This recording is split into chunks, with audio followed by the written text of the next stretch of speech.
Quant aux défis, vous ne les comptez plus, tout en y faisant face avec une opiniâtreté, un courage, une foi en vous-même. Depuis ce printemps arabe, né ici il y a 5 ans, et je voudrais saluer la détermination dont vous avez fait preuve pour rester sur le chemin de la démocratie. Défi de la transition d'une révolution éclair, précisément d'un rétablissement d'une démocratie solide et structurée, symbolisée par la Constitution que vous avez adoptée en 2014, dérangeant, d'une certaine manière, que la démocratie tunisienne, pour tous ceux qui, ailleurs, prônent l'obscurantisme contre le progrès et tentent d'imposer par la violence une idéologie tyrannique et rétrograde. Ces défis, vous les relevez, patiemment, résolument, car la Tunisie est fière et forte d'une singularité qui, depuis 60 ans, vous a permis de construire une nation qui conjugue tradition et modernité. Un pays attaché à un héritage plusieurs fois millénaire. Ceci m'est revenu en mémoire hier, parce que j'ai visité notre magnifique musée du Bardo, où l'on voit les civilisations qui se sont succédées sur cette terre, unique, romaine, chrétienne, arabo-musulmane, j'en oublie peut-être. Et dans le même temps, un pays résolument tourné vers l'avenir, ouvert au monde, généreux et accueillant. Un pays pionnier, enfin, en matière de droits des femmes. Je suis profondément convaincu que la modernité, la singularité, l'exemplarité tunisienne tiennent pour une large part à la place éminente des femmes dans notre société. Je constate avec plaisir qu'elles sont fort nombreuses dans cette assemblée et dans cet institut. Dans d'autres pays, à vos portes, en Libye, loin en Syrie, la révolution s'est transformée en un abominable chaos.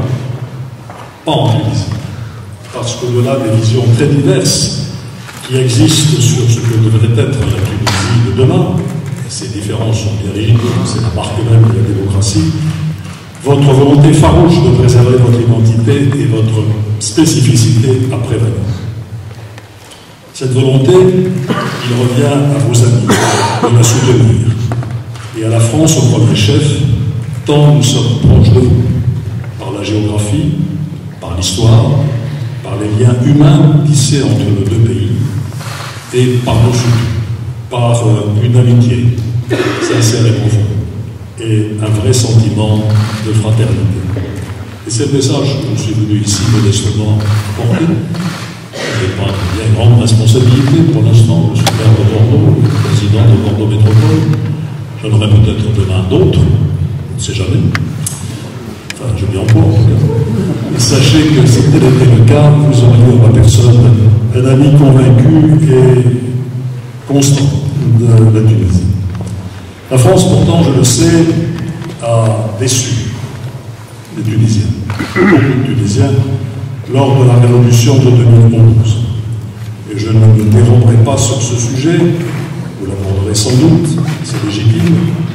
J'en parle d'autant plus que dès avril 2011, j'étais revenu au Quai d'Orsay en tant que ministre des Affaires étrangères, et j'avais fait le constat d'une évidence en disant à l'Institut du monde arabe, dans une conférence dont j'ai encore le souvenir précis, qu'il fallait bien reconnaître que pour nous tous, ce printemps arabe a constitué une surprise. Une évidence, car nul, pratiquement personne, n'avait vu pareil bouleversement arriver. Ni la France, ni les pays supposés disposer de capacités d'analyse et de renseignements infaillibles, et pas davantage le régime tunisien précédent et sa police politique, qui se faisait pourtant fort de savoir à tout moment ce que pensait ou faisait chaque Tunisien. Pourtant, face à une situation libyenne que vous ressentez si fortement, la Tunisie a accueilli des dizaines de milliers de réfugiés venus de Libye, et ce malgré vos propres difficultés. Bel exemple de solidarité et d'hospitalité qui devrait, nous, Européens, nous faire réfléchir à notre tour. Je n'ai naturellement pas d'informations particulières qui corroboreraient ou démentiraient les rumeurs que j'ai constatées depuis que je suis arrivé dans la presse tunisienne sur une éventuelle intervention extérieure en Libye. Mais il va de soi que l'urgence première est l'établissement en Libye d'un gouvernement d'unité nationale capable de reprendre en main ce pays martyrisé par les affrontements entre groupes armés. Les progrès en ce sens sont lents, vous le savez, sous l'égide des Nations Unies. Les espoirs déçus se succèdent semaine après semaine, mais il n'y a pas d'autre option si l'on veut éviter que la Libye continue de se désintégrer, voire de tomber aux mains de l'État islamique, Daesh menaçant encore davantage ses voisins arabes, africains et européens. Une menace qui, vous le savez, concerne autant votre sécurité que votre économie. Les investisseurs et les touristes, si importants pour l'économie tunisienne, ont besoin de stabilité, de visibilité, de sécurité. Je me réjouis qu'après les drames du Bardo et de Sousse, la France se soit gardée de décourager les touristes français de venir en Tunisie. Nos deux pays, si durement touchés par le terrorisme, doivent être solidaires. Nous ne devons pas céder face à ceux qui ont pour objectif de nous opposer, de nous diviser ou de nous affaiblir. La solidarité, c'est de continuer à mobiliser les moyens financiers, bilatéraux et multilatéraux, pour que l'économie tunisienne redémarre. Les troubles sociaux qui ont eu lieu ici récemment montrent combien la population tunisienne est frappée par le ralentissement économique, combien la Tunisie a besoin que ses partenaires, et d'abord le premier d'entre eux, sur le plan commercial comme sur le plan des investissements étrangers, je veux parler de la France, soient à ses côtés.